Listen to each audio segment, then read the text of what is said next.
Hey everyone, Dr. Patrick McGrath from NOCD.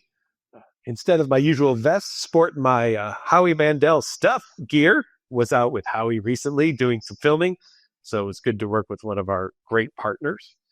And wanted to chat with you today. Question that came up, someone was wondering, is there a seasonal aspect to OCD?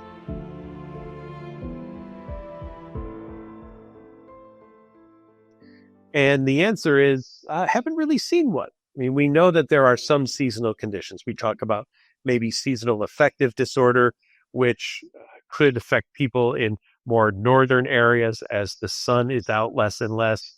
We know that the sun on the skin helps process vitamin D, which is essential for serotonin, which has been linked to mood in the brain. So there could be some fact that having less of that going on in your life, less of that sun and less of that vitamin D processing might actually have some effect on mood. Lots of theories around that. In terms of OCD, though, don't really see it being seasonal. Can see it, of course, respond to stressors. So the holiday season might be difficult, not necessarily because it's the holiday season, but because there's so many stressors to deal with, especially if you've decided to be the host of everything.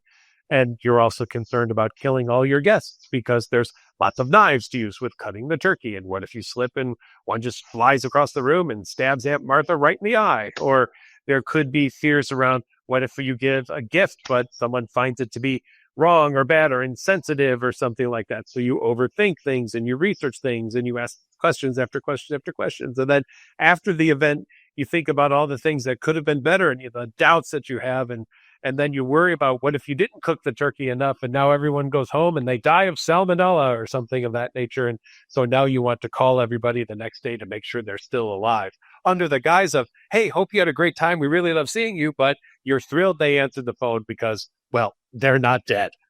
These are the kinds of things that OCD will really pick up on. So less about a seasonal aspect and more about when there is a stressor, OCD is going to grab onto that stressor and really utilize that stressor as a means of ramping up OCD.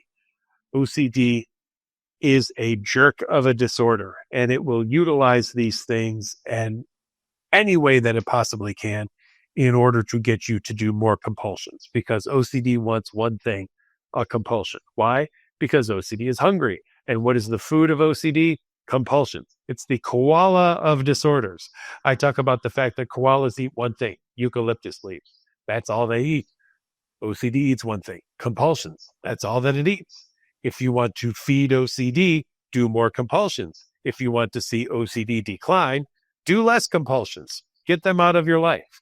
And if you want help with doing less compulsions, you do a great evidence-based treatment called exposure and response prevention therapy, or as we say, ERP.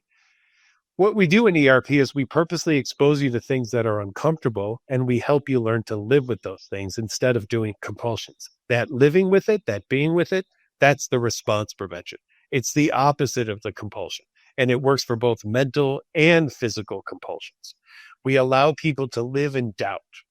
I, for one, am sitting next to a very big window right here, and I'm 14 feet up in the air, 14 stories up in the air. It is possible that a large tornado could come off of the lake, break one of these windows, and suck me out right onto that very, very cementy patio, 14 stories down.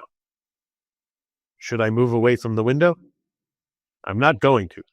I accept the fact that that possibility is there. But just because something is possible does not mean that it is probable. But in the world of OCD, possibility equals probability, right? Well, that's a problem because as long as you can think of a possibility for something, you're going to have an OCD that goes, see, possible. We better do something to prevent it from happening. And then when it doesn't happen, OCD says, see, it's a good thing you did that compulsion, right? I remember growing up, my mom and dad would, come home. I would come home from driving and my mom and dad would meet me. And my dad would say, is the car okay? And I would say yes. And my mom would say, are you okay? And I would say yes. And then my mom would say, see, it's a good thing I was worrying about you. As if the reason I'm alive today is because my mother was worrying about me. Now, if she's watching this, she would say, well, of course, that's the reason you're alive. You were an idiot growing up, and only my worries kept you alive. I probably was an idiot growing up, but was it actually that her worries had a power? No.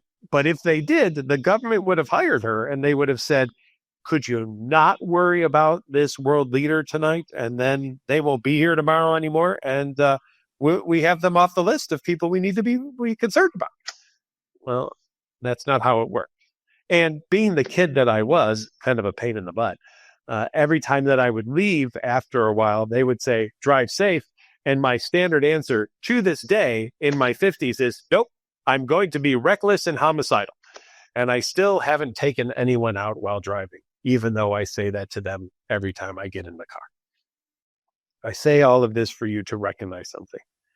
Just because we think something doesn't make it true. Just because we say something doesn't make it true. And just because OCD says something doesn't mean it's true. And that's what you will get from doing great exposure and response prevention therapy from a trained therapist who really specializes in ERP. And if you're looking for help for that, well, check us out at NOCD.com. That's NOCD.com, where we are ready and standing by to assist you so that you can start living the life that you want to live and not the life that OCD wants you to live. We help with all sorts of things. We work with tics and body-focused repetitive behaviors, and we work with hoarding and anxiety and mood concerns and trauma, and people are ready and willing to help you. So we hope to hear from you soon. Have a good one.